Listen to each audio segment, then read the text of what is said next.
një port me cilën mund shkëmben qoftë në kuptimin diplomatik, po edhe përmes shërbimeve sekrete, po edhe për shkak të asaj që janë investimet e mëdha në Serbi, karakter strategjik që ka perëndimi, investimet kapitale shumë të mëdha në raport me gjithë shtetet tjera të Ballkanit, po nga ana tjetër edhe për shkak të vetë pozicionit strategjik që ka në kuptimin e një force ushtarake krahasimisht me shtetet tjera që përbën një kërcënim që mund të reaktivizohet, ka anë ekonomike, ka investimet që u thanë, si kundër edhe rëndësinë gjeostrategjike që nuk u mohohen për shkak të kanaleve të komunikimit dhe lidhjes midis lindjes dhe perëndimit, por edhe midis Evropës dhe Jugut. Dhe Jugut ku çdo furnizim i këtyre kalon përmes këtij rrjeti, përmes do të themi Jugosllavisë, nga këtu për në Evropën qendrore dhe në perëndimore. Qartë, zoti Rezi, çfarë rreziku real paraqesin këto celula kriminale dhe terroriste që përmend ministri Zveçla dhe apo flasim këtu për grupe të shpërndarë apo struktura të organizuara me kapacitet të lartë operativ? Kjo do pa e nderuar në kuptimin e asaj se sa reale janë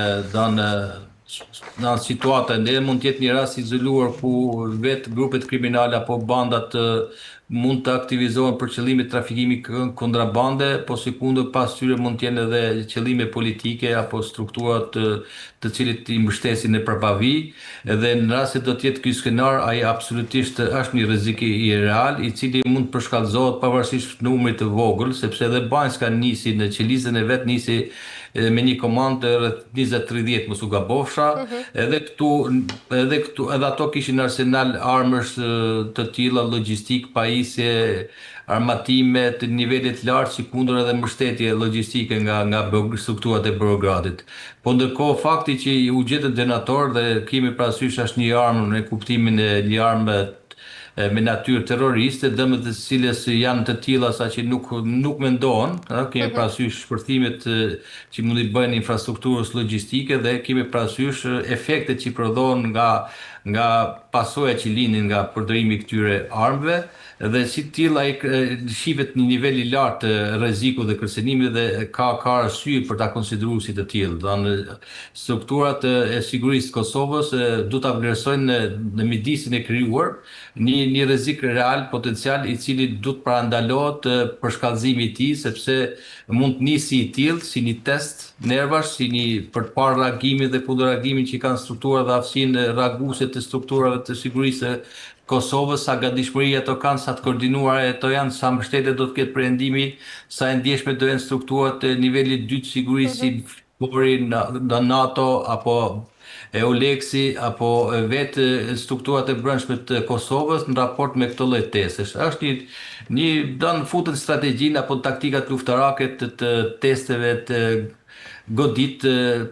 kundër reagon kuptimin e saj për t'i parë ato. Por është një situatë e cila lipset për të vlerësuar. Qartë. Mirë, zoti Lezi, për të kaluar tek një tjetër çështje, ndjekim insertin dhe rikthehemi. Presidenti i Ukrainës Volodymyr Zelenski së fundmi ka lënë të kuptohet se Bashkimi Evropian po punon për një tjetër paketë sanksionesh ndaj Rusisë, më pak se një muaj era dakord për një grup të ri masash që synojnë të godasin Kremlinin për pushtimin e plotë të fshinjtë të saj. Pyetja e parë është se sa shpejt mund të dalë një pozicionim i ri. Diplomatët e BE-s me të cilët Radio Europa e Lirë foli në kushtimin e anonimitetit thonë se dyshojnë se masat e reja do të paraqiten para Krishtlindjeve. Brukseli ka dy prioritete më të mëdha për momentin: sigurimin e fondeve për Ukrainën për 2 vitet e ardhshme, me një të ashtu quajtur huar reparacionesh ende si opsion të preferuar dhe garantim që të gjitha sanksionet aktuale të BE-s ndaj Moskës të rinovohen. Të dyja çështje duhet të zgjidhen më vonë në janar. E dyta kërkon unanimitet, ndërsa e para kërkon mbështetje të gjërë politike. Zyrtarët e BE-s me fjalë të tjera hezitojnë të shtojnë edhe një detyrë tjetër që kërkon konsensus dhe kanë lënë të kuptohet se një pakë e re sanksionesh mund të vijë fillimisht rreth përvjetorit të 4 të pushtimit të plotë të Ukrainës nga Rusia në shkurt të vitit 2026. Mirë, zoti Lezi, Zelenski thotë se Bashkimi Evropian tashmë po punon për një pakë të re sanksionesh, por diplomatë dyshojnë se kjo paketë do të vijë para Krishtlindjeve. Çfarë tregon kjo për gjithë lodhjen strategjike të Europës ndaj luftës që po ndodh tashmë në Ukrainë? Po, ndërruar se vërtet edhe pyetja është retorike në kuptimin e asaj që ka përgjigjen brenda, nga vetë fjalët që është lodhja e Bashkimit Evropian një shqetësim. Reali i saj përkundër rezistencës ose mos përfundimit të luftës, pavarësisht faktit që një strategji e Bashkimit Evropian në kuptimin e aplikimit të sanksioneve të ndërmarrë nuk i kanë prodhu ato efektet maksimale cilët do të kishin qenë në skenarin e përfundimit të saj, por e kanë futur në ekuacion të panjohur. Si tillë Bashkimi Evropian ndihet si i lodhur, edhe nga fakti që ka edhe një mungesë kohezioni dhe uniteti në vendimarrjen e saj, jo vetëm dhe politike, kuptimin e kërkohet një konsensus i gjerë dhe vullnet politik të gjithë shtete, por edhe për sa i përket vendimeve të cilin japin formë prerë gjithë këtyre sanksionë, sepse mes shtetet e Bashkimit Evropian ka të tillë të cilët hezitojnë dhe nuk garantojnë kohezionin e brendshëm, unitetin e Bashkimit Evropian si një strukturë unitare, cilët i merr vendimet në konsensus. Por që koha dhe ky konflikt e ka treguar që Bashkimi Evropian nuk ka funksionuar si i tillë, sepse për shkak të kujt të vetës janë anëtar të caktuar të saj nuk e kanë dhënë këtë miratim, pse kanë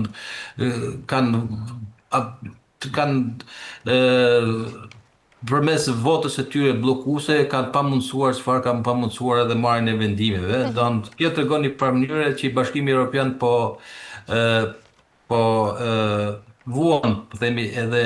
ato problemet e ekspozimit e dobësive të veta si një strukturë e cila nuk garanton kompromis, nuk garanton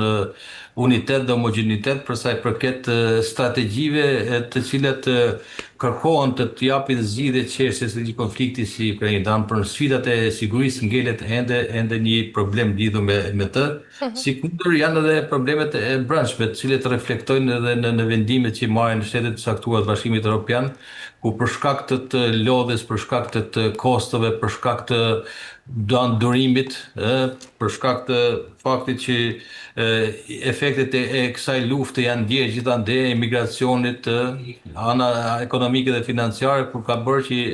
vetë shtetet e caktuara të Bashkimit Evropian të jetë edhe në përballë presionit të popullsisë dhe shoqërisë civile të tyre, të cilët kanë qenë më të matura dhe hezituese për sa i përket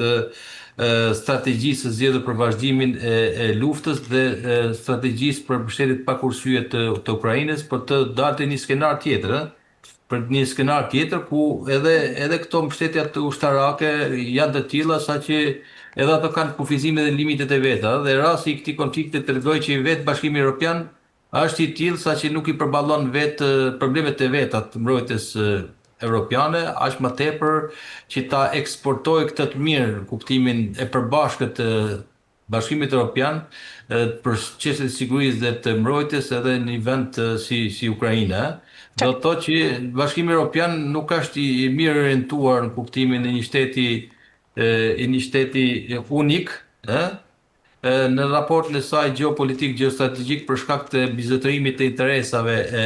nacionale apo individuale të shtetet e caktuara. Kemi rastin e Hungarisë, kemi rastin e Slovakisë, kemi rastin së fundi edhe Greqia është e dyzuar, sikundër edhe këto shtetet të cilët kanë një lloj shtetet detare më së shumti, Kipro dhe Malta, të cilët e kurzojnë qëndrimet të vendimet e tyre në raport me sanksionet dhe apozimin e sanksioneve, varësisht nga raportet kosto-përfitim të interesave të tyre shtetërore. Zoti Lezi, nga ana tjetër, a është vonesa në paketën e re të sanksioneve një sinjal se disa vende të BE-s po e shohin konfliktin si të ngrirë dhe jo më si një urgjencë gjeopolitike?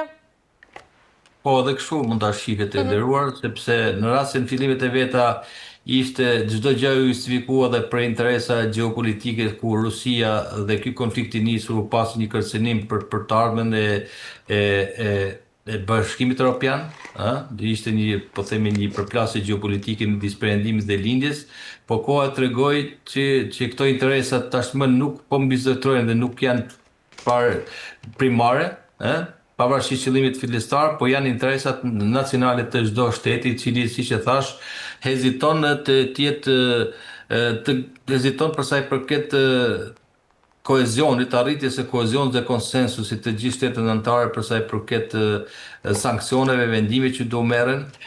dhe si tillë ato nisen nga kush, ngisen nga interesat e tyre kombëtare. Dhe kemi parasysh një gjë të tillë e mbështeti edhe presidenti Trump qëndrimin apo hezitimin e Hungarisë, i cili mund të është një shembull tipik i nuklit midis që e ka prish këtë koezion të brendshëm perëndimor, nisur nga fakti që kanë interesat e saj ekonomike që lidhen me sigurinë energjetike, me naftën, duke thënë që Hungaria nuk ka një det dhe si tillë justifikohet e qëndrimi që i bën. Sekunde janë edhe të tjera. Slovakia, për shembull, e lidh me sigurinë e saj energjetike kryesisht me gazin, ndërkohë që shtetet tjera të jugut, si ato ishullore, të cilet në ekonomia e cilet lidhe me kanalet e furnizimit, kemi parasysh Malta dhe Kipro, ku burimi kryesor i të ardhave në buxhetin e tyre shtetit është pikërisht të ardha që gjenerohen nga kush, nga industria e detare